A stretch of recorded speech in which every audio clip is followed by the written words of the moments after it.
Bom, pessoal, vamos fazer a correção dos exercícios deixados na aula passada? Vamos fazer primeiro a correção do exercício número 1. Ele diz que um gás é mantido a pressão constante, então, se a pressão é constante, a fórmula a ser utilizada é a fórmula de uma transformação isobárica, né? Vamos lembrar que é essa fórmula aqui. E ele coloca como volume inicial 30 litros, temperatura inicial 27 graus Celsius e temperatura final 240 Kelvin.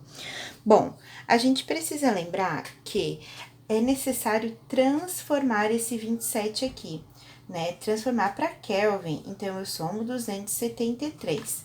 Sendo assim, a temperatura inicial passa a ser 300 Kelvin.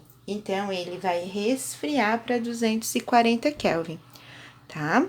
Então, vamos colocar na fórmula para ver como é que vai ficar.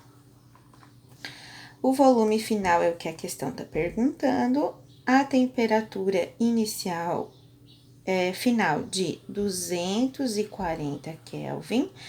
Volume inicial de 30 e temperatura inicial de 300, certo?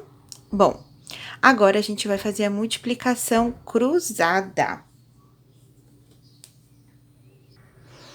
Certo? Multiplicando 30 com 240, 7.200. Passando o 300 dividindo, vai me dar um volume de 24 litros. Olhando agora para a questão número 2. A questão número 2, ela traz uma transformação isovolumétrica, né? Volume constante, que a fórmula a ser utilizada é essa aqui, né? De uma isovolumétrica, certo? Bom, os dados da questão são: temperatura inicial 40 Kelvin, pressão inicial 75 centímetros por mercúrio, temperatura final 1.200 Kelvin, ele quer saber a pressão final. Colocando os valores na fórmula. Então, fica P de pressão final, né, sobre 1.200 igual a 75 sobre 400. Fazendo a multiplicação cruzada agora. 400P igual 75 vezes 1.200. Multiplicando esses valores. 90.000. Agora, passo o 400 dividindo.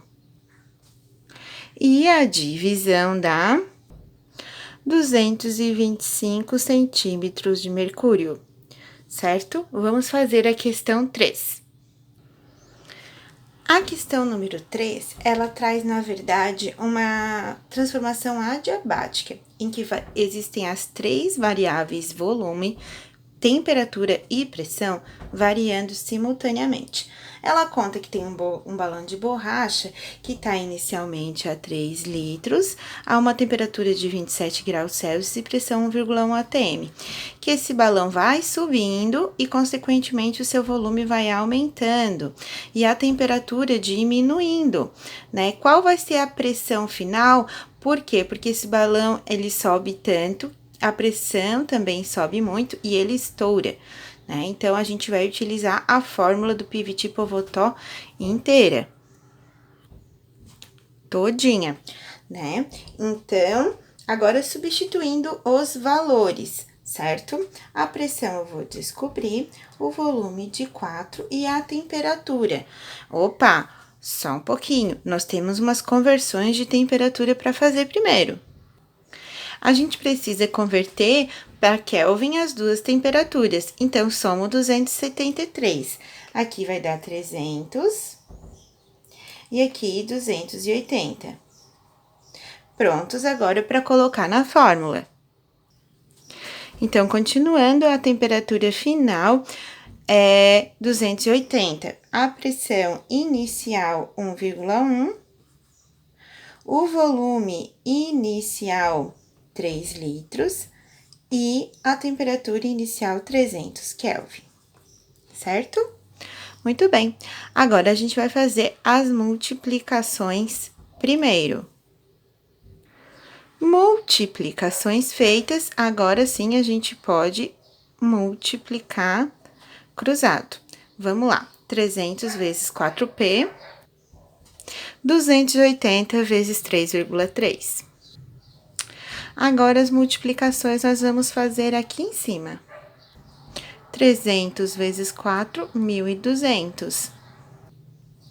280 vezes 3,3, 924. Agora, eu passo o 1.200 dividindo. E a pressão final diminuiu para 0,77 atm. Certo? Essa é a resposta final.